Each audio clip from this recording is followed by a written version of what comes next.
नमस्कार, तुमचं स्वागत शिवांशमध्ये. आज 11 जुलै. पाऊस बऱ्यापैकी ओसरलेला आहे. 5 ते 8 तारखेपर्यंत भरपूर होता.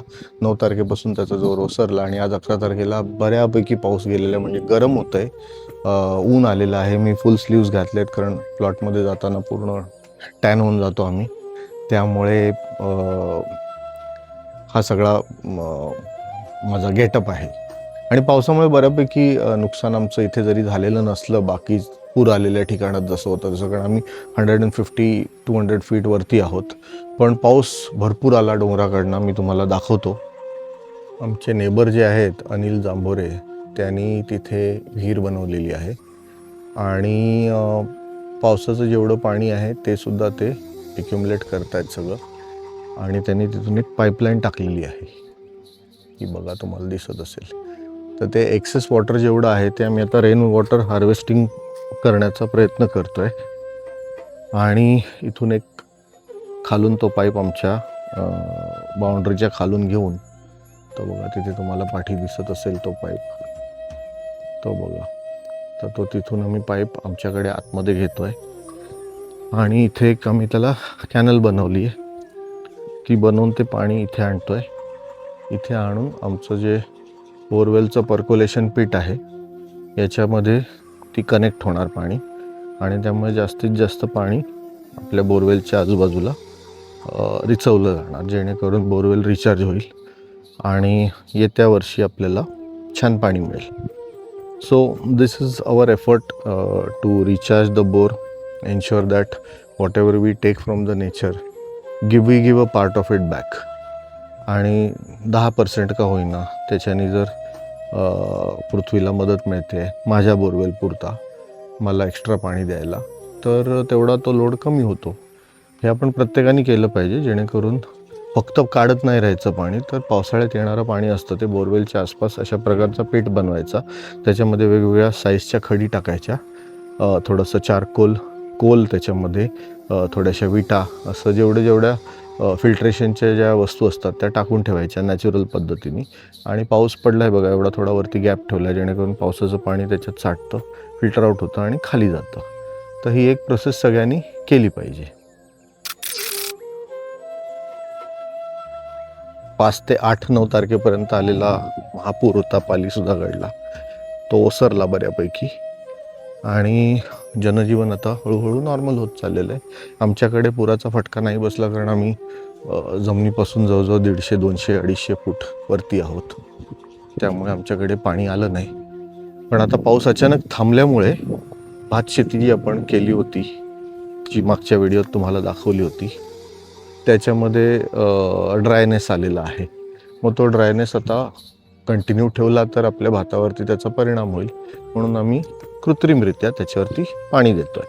तर काय करतो, मोटरमधनं आपलं जे साठवलेलं पाणी आहे पावसाचं ते काढून भारतीताई आता सगळ्या झाडांना घालते, जेणेकरून सगळ्या भाताला थोडीशी ओल मिळते. It will live till the time we have natural rainfall. आता साधारण 15-17 तारखेला अपेक्षित आहे प्रॉपर पाऊस येणे परत आधीसारखा, आणि 20-21पर्यंत त्याचा जोर वाढेल, आणि मग 20 तारखेपासून तो पाऊस चांगला घसघशीत असेल. मग तोपर्यंत आपण आपल्या भाताची पिकाची काळजी घेतली पाहिजे. जमेल तेवढं त्याच्यामध्ये ओल ठेवाय. बघा थोडंसं तुम्हाला दाखवतो, ते असे ड्राय पॅचेस यायला सुरुवात होतात, क्रॅक्स होतात, हे बघा. तर हे क्रॅक्स आल्याने पिकावरती थोडा परिणाम होऊ शकतो त्याच्या उत्पन्नावरती, म्हणून आपण आर्टिफिशियली जमेल तसं पाणी सोडायचं. आणि हे पाणीसुद्धा तुम्ही पावसात जेवढं एक्युमुलेट करून ठेवलेलं असेल, यूज दॅट वॉटर, म्हणजे आपण वेस्टेज नाही करत आहोत. नॅचरल रिसोर्सेस जेवढे वापरता येतात तेवढे वापरून आपण म्हणतात ना ते टेक केअर करतो. ऊन पडल्यामुळे काय झालं की जमिनीमध्ये जी ओल होती ती नाहीशी झाली, आणि आता गवत जे आहे ते भरपूर वाढणार, वीड्स, अनवॉन्टेड वीड्स. त्यामुळे हे बघा, आपल्या भाज्या पण लावलेल्या बऱ्याचशा मेल्या, त्या आपल्याला पुन्हा लावायला लागणार. पण आता काकांनी सगळीकडे फवारणी करायला घेतली. This is basically for weed control. आता हे जेवढं अनवॉन्टेड गवत आहे, जंगली गवत आहे, जंगली झाडं आहेत जे नुकसान करतात आपल्या पिकाचं किंवा फळांचं, तर it will kill all that. त्यामुळे त्यासाठी ही फवारणी असते. ही फवारणी पाऊस पाऊस पडल्यानंतर एक 4 दिवस झाल्यानंतर तुमचं जो हे जे गवत येतं, basically this will kill all your तुमचे जे भाज्यांची, इथे पण काही भाज्या लावल्या होत्या त्या पण सगळ्या मरणार, म्हणजे जर आपण हे गवत काढलं नाही तर.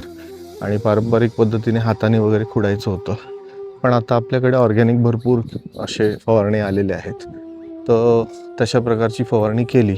हे बघा, तुम्ही पूर्ण प्लॉटवर बघाल तर तुम्हाला तशा प्रकारची ग्रोथ आता होताना दिसते. तर ती वेळीच कंट्रोल कशी करायची, तर तुम्ही ती जमेल तशी ती फवारणी करा, ज्याच्यामुळे ते वीड कंट्रोल होऊन जाईल. वीड कंट्रोल झाल्यामुळे तुमचं झाडं, तुमचं शेत आणि तुमचं जी काय फळभाज्या आहेत त्या नीट राहतील. तर हे बघा,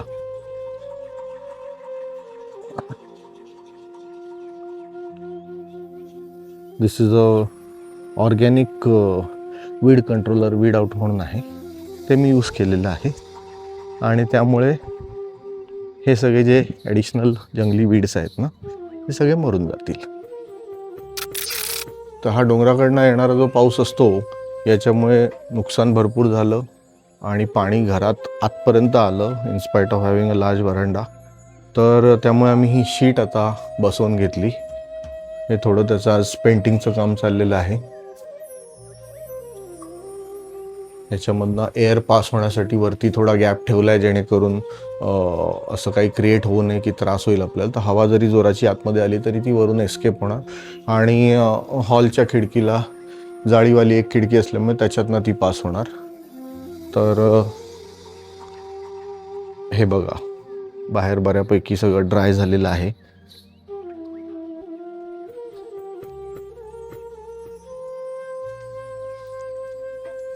पेंटिंगचं सगळं सामान आणून कालपासून ही सुरुवात झालेली आहे. तर ही ॲडिशनल शीट मी इथे लावली.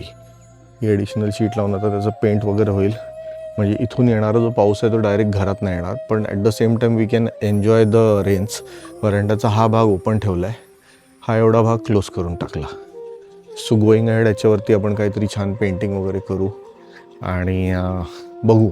Anyone interested to come and paint on this wall something which is relevant to the farm life or anything else which is related to pets. तुमच्या काही आयडियाज असतील तर त्या मला कमेंट्समध्ये सांगा. जेव्हा तुम्ही माझ्या या व्हिडिओला लाईक कराल, शेअर कराल आणि माझ्या चॅनलला सबस्क्राईब कराल, त्यावेळेला कमेंटमध्ये आठवणीने सांगा की या भिंतीवरती आपण काय पेंट करू शकतो विच विल लुक गुड, आणि अकॉर्डिंगली आपण तसं काहीतरी डिसाईड करून त्याच्यावरती छान पेंटिंग काढू. आज बऱ्यापैकी दमायला झालं, कारण सकाळपासून आमची हीच कामं चालू आहेत. आणि पाऊस गेल्यानंतर आता प्रॉपर जे ऊन आलं, because of which we all thought that we should take advantage of this situation and do our maximum work which is related to the farm. त्यामुळे यांच्याकडे थोडंसं दुर्लक्ष झालं, पण आता यांना खाऊ मिळेल, यांची पण वेळ झालेली आहे. हे पालील सिटीमध्ये राहणारे डॉग्स ज्यांना आम्ही नेहमी फीड करत असतो सकाळ संध्याकाळ, तर ते दिवसातनं 2दा येतात, खातात, आम्हाला थोडेसे आशीर्वाद देतात आणि निघून जातात. So that's how it is.